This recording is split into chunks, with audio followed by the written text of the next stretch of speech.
정신의학자며 심리학자인 카를 융이라는 사람이 있어요. 이 융의 이론에는요, 인간의 정신 내면이 남극과 북극처럼 이렇게 합쳐지기가 어려운 대극들로 이렇게 끊임없이 분열돼서 존재한다는 거예요. 예를 들면 의식과 무의식, 사회적인 인격과 억압된 인격, 이걸 그림자라고 융은 랬어요. 그리고 내향성, 외향성. 자, 이런 대극들이 존재하는데 또 이들에게는 본성이 있어요. 전인을 추구하는 본성인데 한명 크게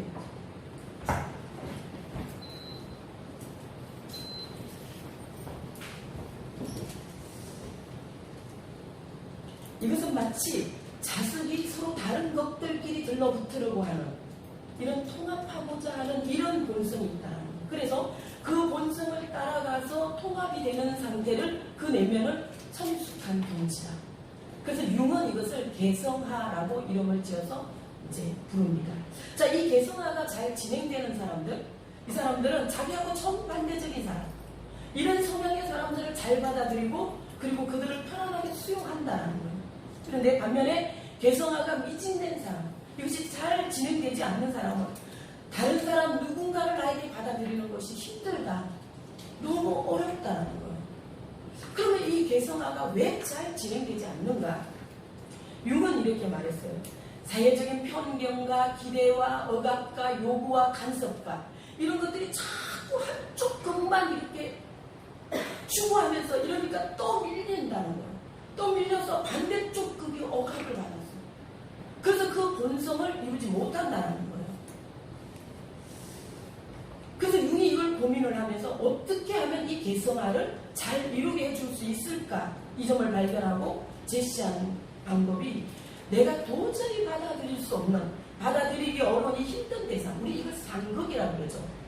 이 힘든 대상, 그의 어떤 은행이나 그에게 있는 어떤 특성이나 특징이나 이런 것들을 내 안으로 받아들이라는 거예요. 와, 이거 굉장히 어려운 도전적인 말이에요. 그렇죠? 그러면 상대의 그 특성이 내 안에 억압된 나다라는 겁니다. 그래서 내가 이거를 끌어안는 그 순간부터 이 대극들은 통합이 되고 본성을 따라 통합이 되고, 그리고 그 결과 나는 누구를 모두를 다 관대하게 수용할 수 있는 그런 개성화가 이루어진다는 겁니다.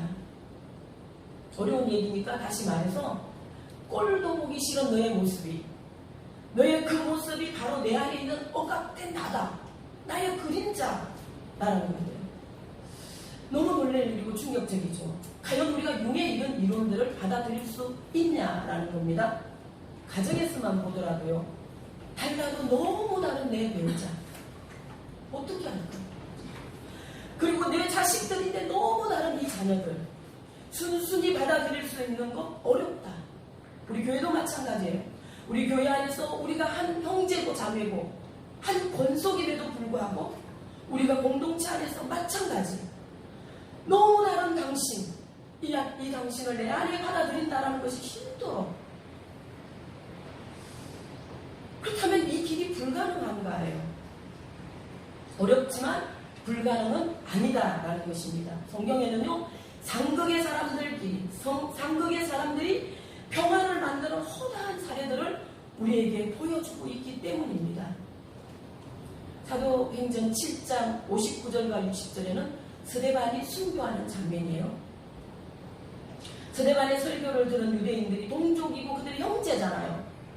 설교를 듣다가 마음에 찔려서 이를 갈았다. 그래서 죽이기로 결정하고 스데반을 성 밖으로 끌어내서 돌로 쳐서 죽입니다.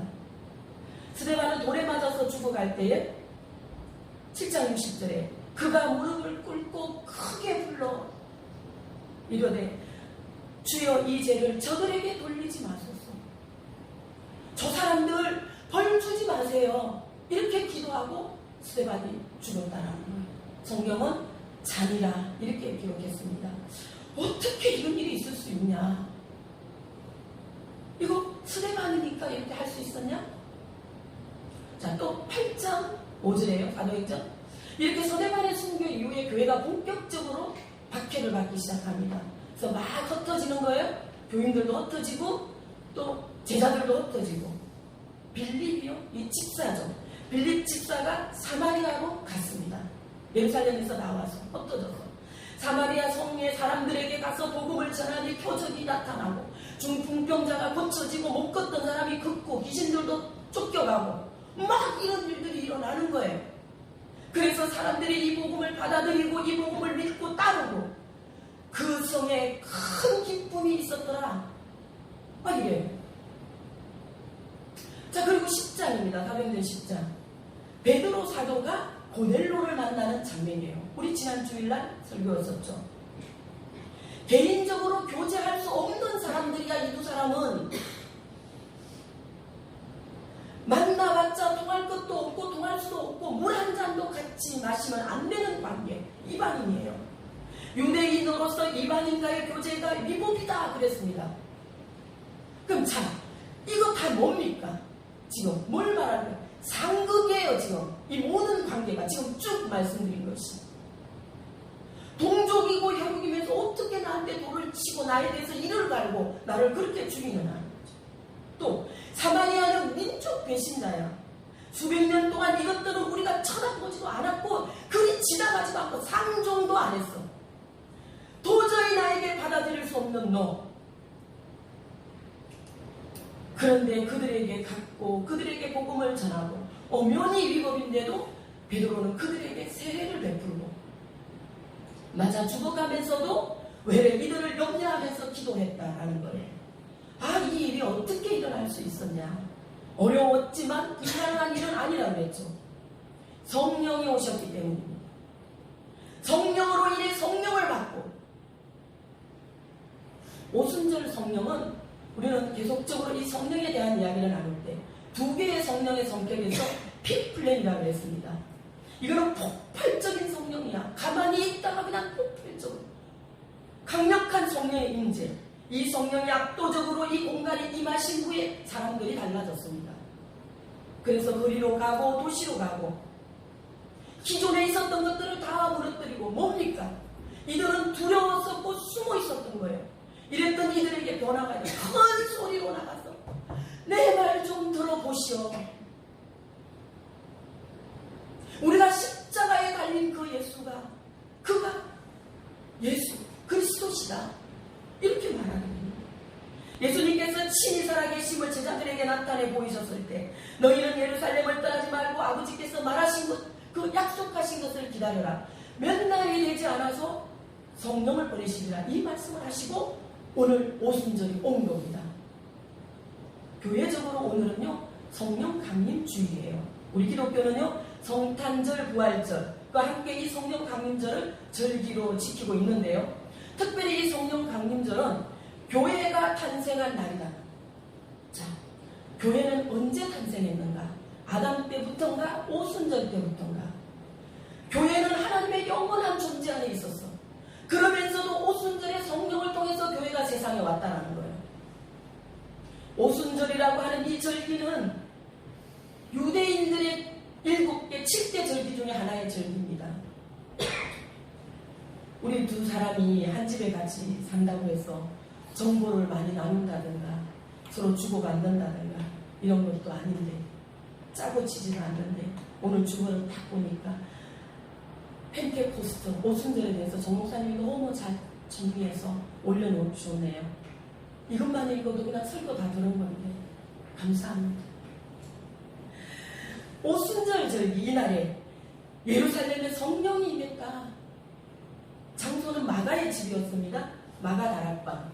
자, 우리가 어릴 때 살던 집들도요 다락방이 있었어요. 다락이 하나씩 있었습니다.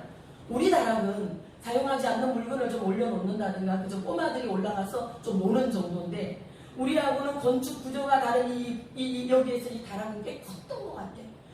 당시에도 120명 정도가 여기 모여 있었는데요. 예루살렘의 분위기가 상당히 좋지 않았어요. 상황이 좋지 않아요. 그래서 이들은 엄격하게 말하면 몸을 숨긴 겁니다. 지금 이 다락에. 제자들이 있었고 성도들이 있었고 예수님의 가족들이 있었어요. 어머니와 동생들이죠. 자, 이들이 여기 모여서 마음과 뜻을 같이 하고 기도하고 예배하고 그리고 중요한 일을 하나 하게 되죠. 예수님을 팔고 죽었던 가룟 유다 대신에 그 자리에 제자의 그 자리를 채우는 일을 해. 그래서 기도하고 제비 뽑고 성령이 충만한 matthea를 제자로 그렇게 영입해서 12를 채우게 됩니다. 그리고 오순절날이 이름에 그들이 다 같이 한 곳에 모였다. 자, 우리는요 이 본문을 굉장히 많이 읽었습니다. 저 성경 많이 읽으시는 권사님들은 다 외워요. 그리고요 이 설교를 수없이 많이 들었습니다. 그래서 저는 이 성령 강림의 말씀을 준비하고 묵상하면서 고민이 됐어요. 어떤 맥락 가운데 우리가 이걸 접근할까? 현대를 살아가는 우리 현대교회 안에 있는 우리 안에는 핀플레미의 성령이 지금 오지 않아. 우리는 플레레스의 성령 안에서 매일마다 숨쉬는 순간마다 하나님 우리의 인격 가운데 성품 가운데 우리의 삶 가운데 채워주시는 그 성령의 시대를 살아가고 있는 우리에게 어떻게 이것을 접근할 수 있을까?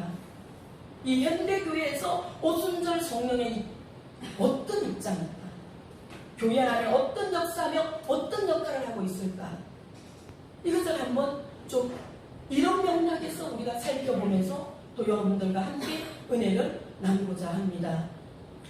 성령은요 말씀 안에 이미 계시되어 있었습니다. 이 말씀이 선지자들로 예언하신 말씀이에요. 이사야, 요엘 선지자, 시편에 있었던 말씀이에요. 그래서 오순절 성령이 우리에게 오면 어떤 부지불식간이 아닌 말씀 안에 있었던 이 성령이 약속하심을 따라 그 순간에 온 겁니다. 자, 그리고 성령은요 사건으로 우리에게 오는 성령입니다. 이미 우리에게 많은 사건들로 찾아왔어요. 예수님은요 성령으로 잉태되셨습니다. 요거 사건이에요. 우리는 이것을 믿음으로 믿고 받아들이고 고백하지만 그 당시에 이 사건을 맞이하는 사람들은 얼마나 충격적이었겠어요. 어떻게 이런 일이 있을 수 있을까? 마태복음 3장과 누가복음 3장에서 예수님께서 공생애를 시작하시기 전에 요한에게 세례를 받으시는 거예요. 요즘에 우리 세례는 이렇게 물을 뿌리죠. 우리는 이런 건물 안에서 이제 예배당을 드린 당시의 세례는 물에 잠기는 침례였었습니다. 예수님이 물에 잠겨서 세례를 받고 올라오실 때 하늘이 열렸다. 그리고 하늘에서 소리가 있고 하늘로부터 성령이 임하는데 사건이에요. 비둘기같이 임하더라. 어느 말씀에는 비둘기의 영체같이 임하였다 이런 거예요. 이 사건을 모두가 다 목격하는 거예요. 그러면 오늘 예루살렘에 임한 이 성령이 왜 오순절이었냐? 레위기서 2장에 보면요 소제로 드리는 제사법이 있습니다. 곡식이에요. 이 소제로 드리는 제사. 이 제사는 고운 곡식에 유황과 기름을 넣고 그거를 태워서 드리는데 얼마나 향기로운지 몰라요. 이 제사를 드릴 때는 온 성전 안에 향기가 이거 말을 다 할 수 없어요. 자, 그리고 레위기 23장에 나온 오순절 제사법이 나오는 거예요. 이게 소제로 드리는 제사예요. 오순절 제사의 상징의 의미는 깨끗함과 순결함이야. 그래서 오순절에는 번제단을 싹 다 치우는 거야. 다 치우고 새 소재를 가지고 와서 새 소재로 드리는데 첫 이삭으로 된 것으로 떡을 만들어서 그걸 올려드리고, 오순절은요 새 날을 선포하고 새 시대의 시작을 알리는 거예요. 그래서 오순절에 성령이 임했다라고 하는 의미는 묵은 건 다 지나가고 다 끝나서 이거 무효야. 예수 그리스도의 부활로서 새 세계를 열어주시는, 온 인류의 구원이 선포되게 하시는 그 출발점이라는 거예요. 오순절 성령에 임하는 이 사건에는 여러 가지 징표가, 오늘 우리가 본문에서 읽은 대로 징표가 있죠. 바람 같은 소리가 있었고 불이 혀같이 갈라지는 것이 있었고, 그리고 각 사람들의 입에 다른 언어로 말하는 방언이 있었다. 자, 이 세 가지의 현상이 분명하게 각 사람에게 임하였다 그랬습니다. 그래서 이 사건은 각각이 경험하는 사건이야.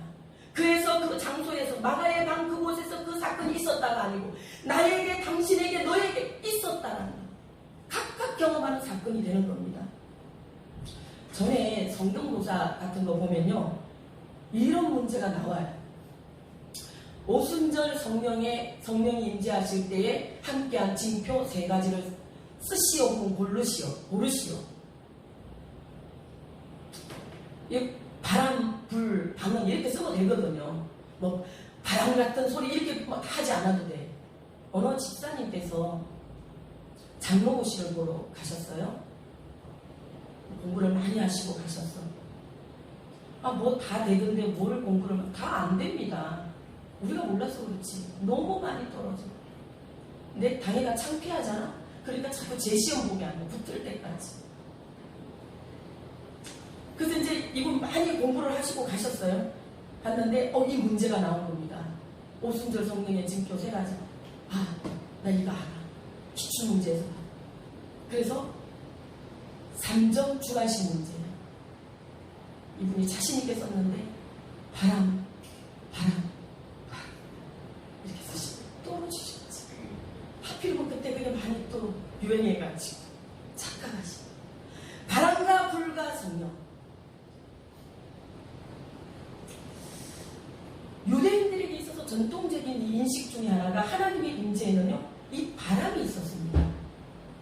사무엘하, 열왕기사, 욥기, 에스겔 이 말씀. 또 바람은요, 하나님의 창조동산 이 에덴에서부터 하나님께서는 하나님이 거니시는 곳에 바람이 있었다. 동산에 바람이 불 때 거니시던 하나님 그 소리를 아담이 들었다. 창세기 3장에. 하나님의 임재에 있는 이 바람은 죽은 육체의 생명을 회복시켜주고 생기를 부어주려는 그런 의미로서 묘사되고 있었습니다. 푸뉴마라고 하는 이 영의 이 어원이 푸네오라고 하는 바람에서부터 비롯됐어. 그래서 바람이 영이다라가 아니고 영은 바람 같다. 바람 같은 소리다. 오늘 본문에도 급하고 강한 바람 같은 소리가 성령이었습니다. 그리고 또 유대인들에게 있어서 바람, 불이잖아요. 바람한 불이 있었어요. 불은 이들에게 있어서 불은 하나님의 심판이고 재단을 의미했습니다. 이들에게 있어서 불은 우리가 요리하고 음식하는 그런 불, 밝히는 불의 의미가 아니야. 이들에게 있어서 불은 곧 하나님이었어. 이 성령이 불의 혀같이 갈라지는 것들로 인하여 각 사람에게 임했다라는 거예요. 혀처럼 생긴 불이 나도 우리는 이것을 도저히 상상할 수 없어. 근데 각 사람 위에 하나 개인적으로 임했다라는 겁니다. 그리고 또 하나가 방언이었습니다. 자, 여기 방언은 그날 하는 사람도 듣는 사람도 다 놀랐어. 왜냐하면 불과 바람 같지 않고 지금까지 이제까지도 어떤 표시에도 일어나지 않았던 현상이었어요. 그래서 8절에 보면 다 놀라고 신기하게 여기고 당신들이 갈릴리 사람들이 아니냐. 근데 여기 각 나라에서 온 사람들이 있는데 너희가 우리의 언어로 말하게 되면 어쩌미뇨? 이렇게 묻는 거예요. 고린도에 이제 고린도 교회가 세워지고 막 교회가 부흥하는 거예요. 이 고린도 교회는 특징이 은사가 굉장히 많았습니다. 그래서 이 방언하는 은사도 있고 예언하는 은사도 있고 통역하는 은사도 있고 병 고치는. 그래서 자기들끼리 막 이 은사를 나누는 거예요. 좀 고급한 은사와 좀 저급한 은사. 고린도 교회에 있었던 이 방언과 오순절에 있었던 방언이 같다는 괴뇌라. 성경이 주신 거니까. 전혀 같지 않다라고 하는 괴뇌. 왜냐? 나타나는 이 모든 현상이 다르다라고 하는 괴뇌. 자, 우리는 이걸 알 수 없지만요. 확실한 건 오순절의 방언은 인종과 국가와 모든 것들을 언어와 이걸 다 초월했다는 거예요. 이것 모든 것을 넘어서 이 장벽을 넘어오신 성령의 역사였다는 거예요. 그래서 오순절 성령은 연합을 의미합니다. 연합하지 않는 것은 성령이라 할 수가 없다는 거예요. 인류는 예수 그리스도로 말미암아 구원을 받는다. 이 우주적 하나님의 구원을 알고 교회가 세워지고 복음이 전파되게 하는 첫 출발점이 되었다라고 하는 것입니다. 그리고 이제 또 하나의 맥락으로 그 맥락 안에서의 오순절의 성령을 보게 되면요. 교회사적으로 이 성령은 어떤 역할과 의미냐. 현대를 살아가고 있는 현대 교회에 있는 우리에게 오순절 성령은 무엇인가? 어떻게 우리가 받아들이는가? 이 성령의 역할은 무엇인가? 20세기에요. 교회의 부흥을 일으킨 큰 사건이 하나 일어납니다. 오순절에 임했던 성령의 이 폭발적인 이 역사가 어느 곳에서 시작이 됐다는 거예요. 교회는 수세기 동안 침체기였었어요. 교회가 침체되어서 많은 교회들이 문을 닫고 성도들이 떠나고 이유는 굉장히 많은데요. 그 와중에 18세기에 계몽주의 사상이 들어오게 됩니다. 이 사조가 서양의 역사를 변화시키고 건대적 민주주의를 가져다 줬어요. 계몽사상이라고 하는 인간의 이성이 모든 것으로부터 자유한다. 그러니까 이성적인 눈을 뜨게 하고 눈을 밝게 해서 깨운다라는 것이 계몽이라고 하는 것입니다. 지금까지 우리가 살아온 전통과 간섭과 우리의 문화들과 제도와 법과 종교와 하나님과 이 모든 것은 우리에게 억압이다. 이런 것들을 벗어나서 거부하고 인간이 가지고 있는 이성과 지혜가 세상을 좀 더 나은 곳으로 그렇게 바꿀 수 있을 것이라고 하는 이 믿음에 입각해서 생겨진 사조가 계몽주의 사상이에요. 그러니까 많은 일들을 했지만 우리 기독교적으로 보면 반기독교 정서였습니다. 그래서 안 그래도 교회가 침체되어 있는 이 우리 기독교에 엄청난 충격과 그런 타격을 입히게 되죠. 하나님이 없는 시대, 하나님이 부정되고 인간의 이성이 이제 하나님을 다 떠나는 시대. 그 교회가 아무것도 해줄 수 있는 게 없는 거예요. 교인도 줄었지만 이때는요 목회자가 없었습니다. 그래서 미사를 집례하고 예배를 드려야 되는데 이 목회자가 부족해가지고 저기 아프리카에 가서 흑인 사제를 모시고 와서 어느 카톨릭에서는 예배를 드리기도 하고요. 서유럽을 포함한 기독교 중심 국가들 영국, 프랑스, 미국, 독일 다 전 세계 교회가 다 침체돼서 위기였었다는 거예요. 그동안의 교회는요 예수님 중심 교회였었어요. 논리였었어요. 이 기독론이라고 그랬죠. 예수님 중심. 그래서 예수님이 누구신가? 이것을 굉장히 민감하게 다뤘었어요. 또 이것을 이해하고 이것을 증명하는데 막 뜨거운 논란이 있고 많은 희생자들이 있고 오랫동안 이런 것에 몰두되어 있었다라는 겁니다. 그러다 보니까 자연히 성령은 소외됐었어요. 자, 이 성령이 삼위일체 안에 있는 성령이다라는 것은 알아. 그런데 삼위일체 안에서도 급이 있다라고 생각한 거예요. 그래서 삼위일체 안에 계시는 분 중에서 성부 하나님께서 하신 일은 좀 더 고급스럽고 크고 웅장한 일이고 성령이 하는 일은 그 역할은 비중이 낮다. 이렇게 생각했어요. 그 당시에. 그래서 성령의 존재감이 낮았고 성령은 경배의 대상이 아니었습니다. 이렇게 수세기 동안 오는 동안에 교회는 무겁고 침체되고 어려워지고 20세기가 이제 열리기 시작할 이때에 오순절 성령의 폭발이 있었다고 했죠. 이 성령 운동은 침체된 전 세계의 교회를 그렇게 확산되어 가서 교회들을 깨우기 시작합니다. 근데 이 시작점이 어딘가? 기독교 중심 국가 중 어느 한 곳도 아니고 종교 개혁이 일어났던 그 어느 한 나라도 아니고 독일도 아니고 스위스도 아니고 칠리도 아니고 아프리카, 남미, 아시아에서 일어난 일이에요.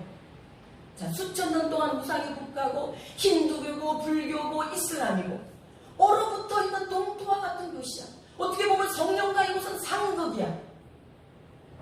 이곳에서 압도적이고 폭발적인 성령이 일어나 오순절에 성령이 일어나서 온 교회들에게 퍼져가는데 나라와 나라의 벽을 넘고 인종의 벽을 넘고 문화와 지식의 벽을 넘고 인간의 이성과 사상, 이 사조의 벽을 다 넘어서 모두를 다 포용하게 했다라는 겁니다. 이건 마치 융이 말한 것처럼 분열을 막고 본능을 따라 개성화가 된 것처럼 이런 일이 일어난 거예요. 이것이 우리 현대교회 안에, 교회사 안에 있는 오순절 성령의 역사. 당시에는 너무 많은 일화들이 있는데 그 중에 하나를 보면 감리교 목사님이 계셨는데요. 이분이 루마티스를 심하게 앓고 있었어요. 너무나도 심하게 앓아서 생명에 이제 지장이 있을 정도로. 근데 이분이 개인기도 시간에 성령을 받게 됩니다.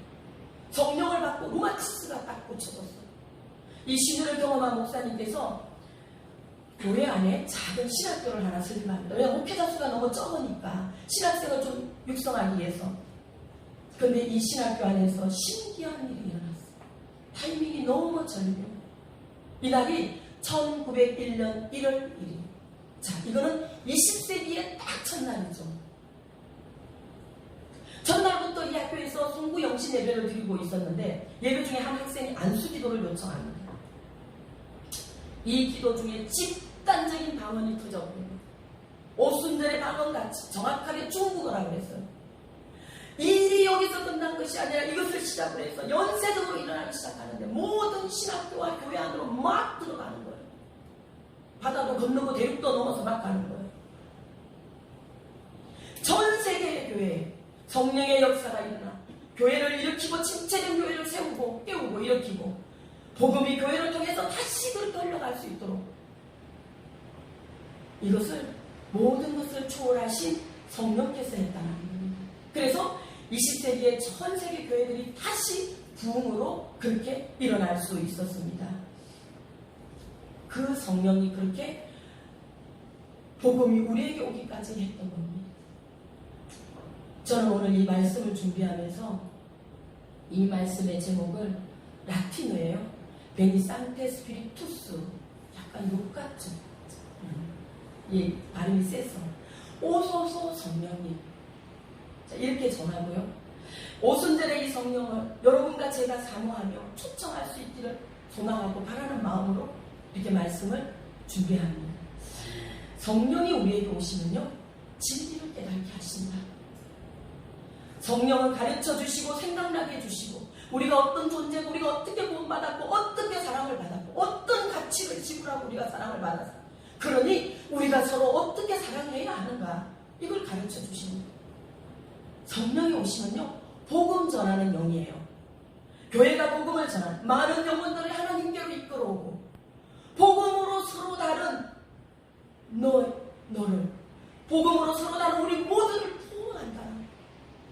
그래서 평화를 만들어 간다라는 겁니다.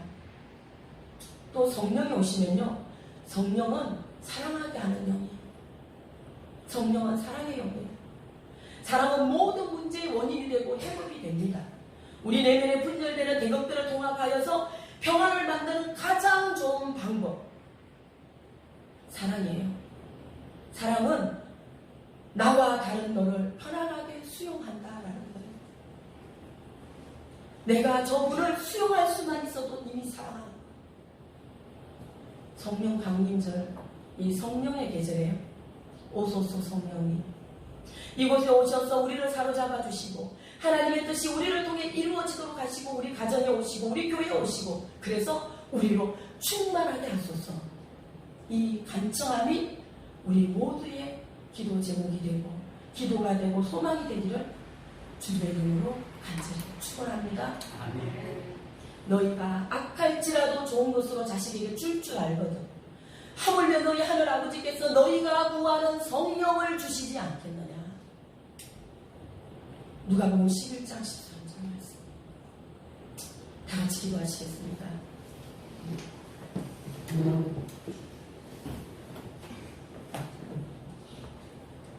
우리에게 성령을 보내주신 하나님 감사하고 감사합니다.